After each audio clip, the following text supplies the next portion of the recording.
Mga anak ni Chris Aquino na sina Bimby at Josh spotted na pumunta sa opisina ng unang ginang na si Liza Araneta Marcos. Sa Facebook ay ipinost ni First Lady Liza ang mga larawan kung saan masaya niyang winelcome ang mga anak ni Chris Aquino na sina Bimby at Josh nang bisitahin siya ng mga ito sa kanyang opisina. Unang pumasok sa isip ng marami ang tanong kung ano ginagawa doon ng Aquino Brothers at kung ano ang pakay nila sa pagbisita kay First Lady Liza. Narito ang buong detalye.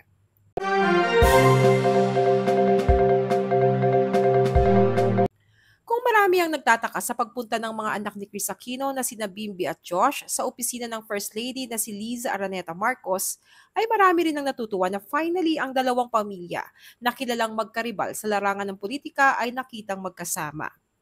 July 9, 2024, Tuesday, nang ishare ng unang ginang sa Facebook ang mga pictures ng pagbisita sa kanya ng dalawang anak ni Chris Aquino na sina Bimby at Josh, nakuha mula sa kanyang opisina. Masayang-masaya si Madam Liza na makita ang mga anak ni Chris. Inilagay niya sa caption, "Thank you Bimby and Josh for dropping by. It was so nice to see you guys after all these years. First Lady Office, Manila, July 9, 2024." Sa mga pictures ay nakasuot ng yellow sleeveless dress si First Lady Liza, kulay na nakatatak na rin sa mga Aquinos. Si Bimby ay kakauwi lang mula sa Amerika, kung saan doon nagpapagaling ang ina nilang si Chris Aquino ng kanyang mga autoimmune diseases. Na hopefully by December this year ay makabalik na rin umano ng Pilipinas kapag binigyan ng go signal ng kanyang mga doktor. Dala ni na Bimby at Josh ang isang box na laman ng mga pasalubong para kay First Lady Liza, na tila ay mula sa isang luxury brand. Natuwa naman ng First Lady sa dalang pasalubong ng Aquino Brothers.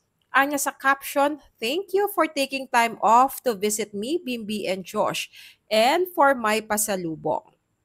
Tila ang kasama ni na Bimby at Josh sa pagbisita sa First Lady ang fashion designer na si Michael Leyva, na malapit na kaibigan ni Chris, na siya ring nanguna sa fashion runway project ng unang ginang noong nakaraang taon.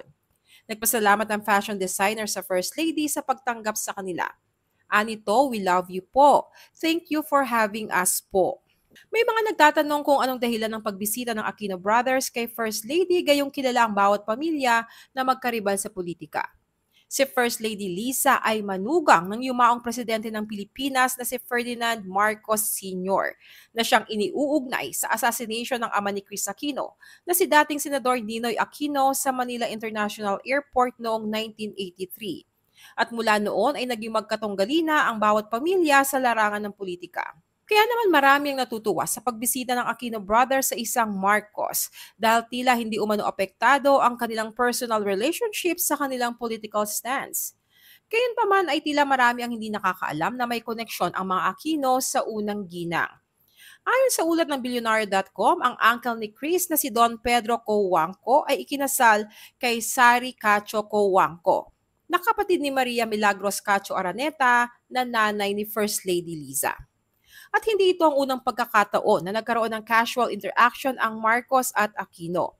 Noong 1990s, nagkaroon ng one-on-one interview si Chris Aquino kay President Bongbong Marcos sa kanyang talk show.